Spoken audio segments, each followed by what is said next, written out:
Hey guys, Glacial here, and man, I love Sonic 2. I know everything about this game. Every level layout, every enemy, all the ring locations, every special stage layout. There's not a single thing that could surprise me with this game.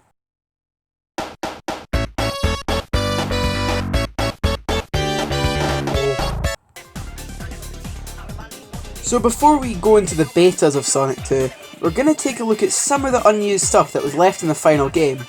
If you go to the sound test, track 10 is for a full level song that was never meant to be heard in the final game.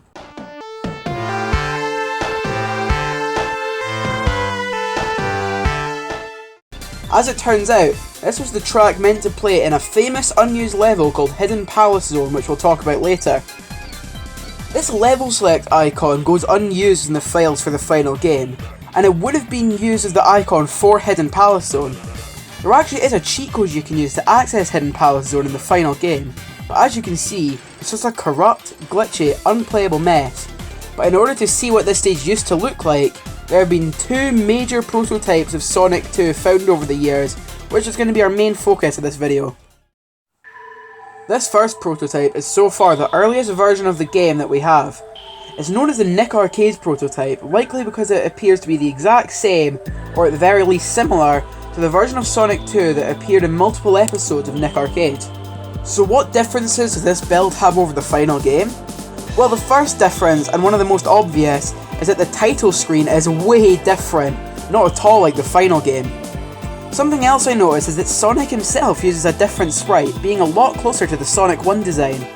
His animations also appear to be a lot smoother than in the final game, probably removed due to storage limitations. The spin dash is still here, but it's definitely still a work in progress. The famous Sonic 1 spike glitch still remains in this version. If you get damaged by spikes and land on spikes immediately after, your invincibility frames don't work.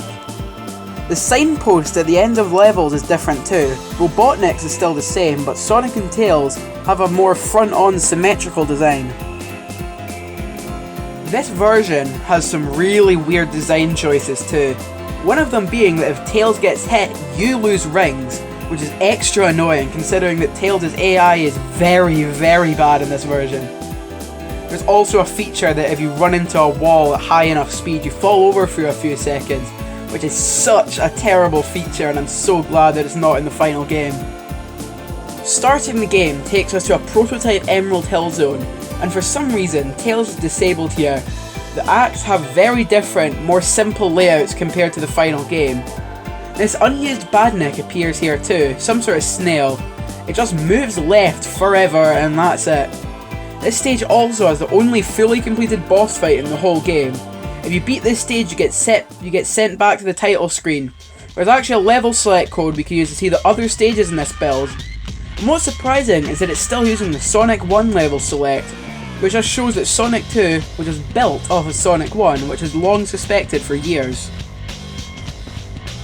Green Hill Zone is just Green Hill Zone, albeit with some messy collision and bugged graphics. Marble Zone is an early version of Chemical Plant. It's got a much different layout and a different colour palette. A lot of the stage doesn't work properly yet, like these tubes and this speed thing. Alright, now this is where things start to get interesting. A Spring Yard Zone is actually an early version of Hidden Palace Zone, and it's got some unused Badniks in here too. And it sure matches that unused level select icon. Unfortunately, it isn't possible to complete it due to this tube thing being blocked off by an emerald. I'll talk more about this zone later, but for now let's check out Labyrinth Zone. And it's a big, glitchy, unplayable mess with Chemical Plant tiles, Marble Zone rings, and Labyrinth Zone ripple effects. Nice.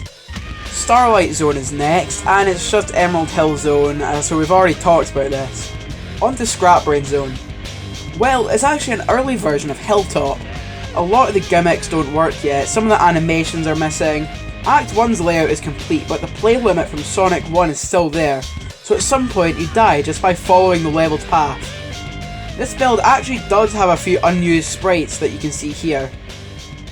But that's us done with this build. Let's move on to the next prototype. This build is known as the Simon Y prototype, named after the man who discovered it. This build has significantly more interesting stuff in it, so let's check it out. The gameplay differences are very similar to the Nick Arcade version, except for this weird glitch.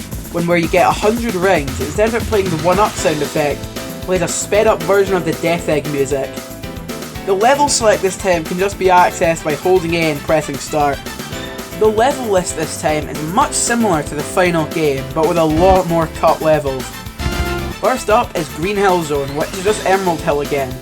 This stage along with Hidden Palace are the only levels of badniks in this whole game. And this also still is the only completed Sonic 2 boss. Next up is Wood Zone. This is the first of many unused zones in this build. I quite like the look of this one, although only a small part of this level is playable here, due to collision with this platform thing.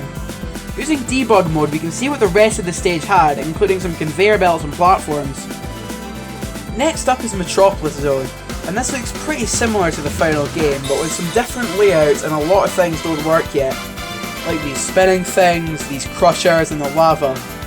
Next up is Hilltop, and it's similar to the Nick Arcade version but with more play space. Next is Hidden Palace Zone again, and it's the same as the Nick Arcade version, but yet again it's impossible to finish due to this emerald looking thing. Next up is Oil Ocean, and both acts have different layouts. Act 1 is playable but cannot be beat due to the lack of a signpost at the end. There's an odd mechanic with these ball things that were cut from the final game. They look really similar to these unused items from Sonic 1. Next up's another unused one, Dust Hill Zone. It just loads you into Mystic Cave Zone. Both acts have completely different layouts and are completely barren of objects and rings. However, Dust Hill Zone was not Mystic Cave.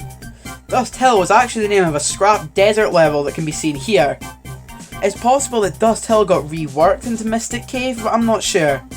However, the general idea for Dust Hill Zone eventually went on to be reused for Sonic Mania's Mirage Saloon Zone. Next up is Casino Night Zone. It's really glitchy, but the layout is similar to the final game, but it looks way different, with this crazy pink card-based aesthetic, much different from the final game. Chemical Plant is Chemical Plant again, however it looks much closer to the final game and the level itself is a bit more complete. Then there's Genocide City.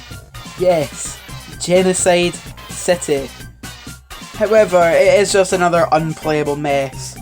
But we can get a rough idea as to what this level may have looked like, as its assets went on to be reused in B-Bomb and Sonic Spinball.